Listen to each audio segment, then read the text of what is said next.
श्रीविष्णुपञ्जरस्तोत्रम् परं परस्मात् प्रकृतेरनादिमेकं निविष्टं बहुधा गुहायां सर्वालयं सर्वचराचरस्थं नमामि विष्णुं जगदेकनाथम्। ॐ विष्णुपञ्जरकं दिव्यं सर्वदुष्टनिवारणम् उग्रतेजो महावीर्यं सर्वशत्रुनिकृन्तनं त्रिपुरं दहमानस्य हरस्य ब्रह्मणो हितं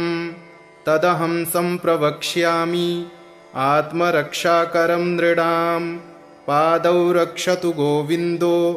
जङ्घे चैव त्रिविक्रमः ऊरू मे केशवः पातु कटिं चैव जनार्दनः नाभिं चैवाच्युतः पातु गुह्यं चैव तु वामनः उदरं पद्मनाभश्च पृष्ठं चैव तु माधवः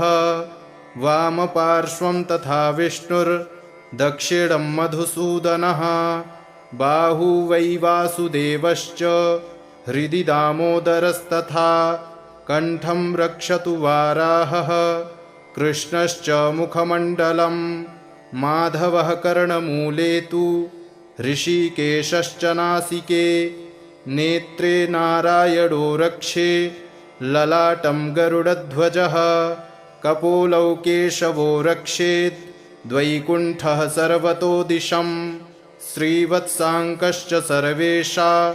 मङ्गानां रक्षको भवेत् पूर्वस्यां पुण्डरीकाक्ष आग्नेयां श्रीधरस्तथा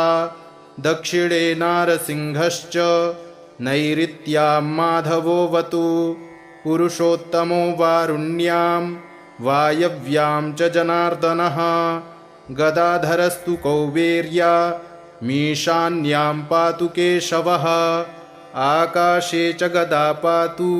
पाताले च सुदर्शनं सन्नद्धः सर्वगात्रेषु प्रविष्टो विष्णुपञ्जरः विष्णुपञ्जरविष्टोऽहं विचरामि महीतले राजद्वारे पथे घोरे सङ्ग्रामे शत्रुसङ्कटे नदीषु चरणे चैव चोरव्याघ्रभयेषु च डाकिनी प्रेतभूतेषु भयं तस्य न जायते रक्ष रक्ष महादेव रक्ष रक्ष जनेश्वर रक्षन्तु देवताः सर्वा ब्रह्म विष्णुमहेश्वराः जले रक्षतु वाराहः स्थले रक्षतु वामनः अटव्यां नारसिंहश्च सर्वतः पातु केशवः दिवा रक्षतु मां सूर्यो रात्रौ रक्षतु चन्द्रमाः पन्थानं दुर्गमं रक्षेत् सर्वमेव जनार्दनः रोगविघ्नहतश्चैव ब्रह्मः गुरुतल्पगः स्त्रीहन्ता बालघाती च सुरापो वृषलीपतिः मुच्यते सर्वपापेभ्यो यः पठेन्नात्र संशयः अपुत्रो लभते पुत्रं धनार्थी लभते धनं विद्यार्थी लभते विद्यां मोक्षार्थी लभते गतिम् आपदो हरते नित्यं विष्णुस्तोत्रार्थसम्पदा यस्त्विदं पठते स्तोत्रं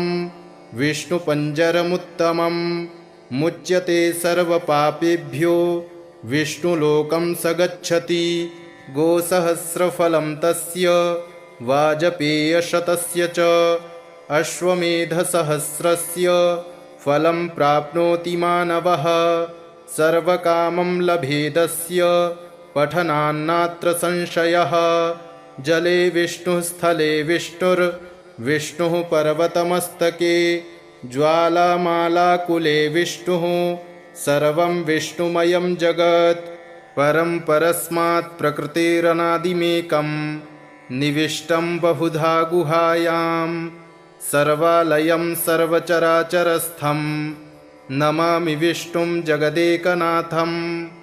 ॐ विष्णुपञ्जरकं दिव्यं सर्वदुष्टनिवारणम् उग्रतेजो महावीर्यं सर्वशत्रुनिकृन्तनं त्रिपुरं दहमानस्य हरस्य ब्रह्मणो हितं तदहं सम्प्रवक्ष्यामि आत्मरक्षाकरं नृणां पादौ रक्षतु गोविन्दो जङ्घे चैव त्रिविक्रमः ऊरू मे केशवः पातु कटिं चैव जनार्दनः नाभिं चैवाच्युतः पातु गुह्यं चैव तु वामनः उदरं पद्मनाभश्च पृष्ठं चैव तु माधवः वामपार्श्वं तथा विष्णुर्दक्षिणं मधुसूदनः बाहू वै वासुदेवश्च हृदि दामोदरस्तथा कण्ठं रक्षतु वाराहः कृष्णश्च मुखमण्डलं माधवः कर्णमूले तु ऋषिकेशश्च नासिके नेत्रे नारायणो रक्षे ललाटं गरुडध्वजः कपोलौ केशवो रक्षेत् द्वैकुण्ठः सर्वतो दिशं श्रीवत्साङ्कश्च सर्वेषा मङ्गानां रक्षको भवेत् पूर्वस्यां पुण्डरीकाक्ष आग्नेयां श्रीधरस्तथा दक्षिणे नारसिंहश्च नैऋत्यां माधवोऽवतु पुरुषोत्तमो वारुण्यां वायव्यां च जनार्दनः गदाधरस्तु कौबेर्या मीशान्यां पातु केशवः आकाशे च गदा पातु पाताले च सुदर्शनं सन्नद्धः सर्वगात्रेषु प्रविष्टो विष्णुपञ्जरः विष्णुपञ्जरविष्टोऽहं विचरामि महीतले राजद्वारे पथे घोरे सङ्ग्रामे शत्रुसङ्कटे नदीषु चरणे चैव चोरव्याघ्रभयेषु च डाकिनी प्रेतभूतेषु भयं तस्य न जायते रक्ष रक्ष महादेव रक्ष रक्ष जनेश्वर रक्षन्तु देवताः सर्वा ब्रह्म विष्णुमहेश्वराः जले रक्षतु वाराहः स्थले रक्षतु वामनः अटव्यां नारसिंहश्च सर्वतः पातु केशवः दिवा रक्षतु मां सूर्यो रात्रौ रक्षतु चन्द्रमाः पन्थानं दुर्गमं रक्षेत् सर्वमेव जनार्दनः रोगविघ्नहतश्चैव ब्रह्मः गुरुतल्पगः स्त्रीहन्ता बालघाती च सुरापो वृषलीपतिः मुच्यते सर्वपापेभ्यो यः पठेन्नात्र संशयः अपुत्रो लभते पुत्रं धनार्थी लभते धनं विद्यार्थी लभते विद्यां मोक्षार्थी लभते गतिम् आपदो हरते नित्यं विष्णुस्तोत्रार्थसम्पदा यस्त्विदं पठते स्तोत्रं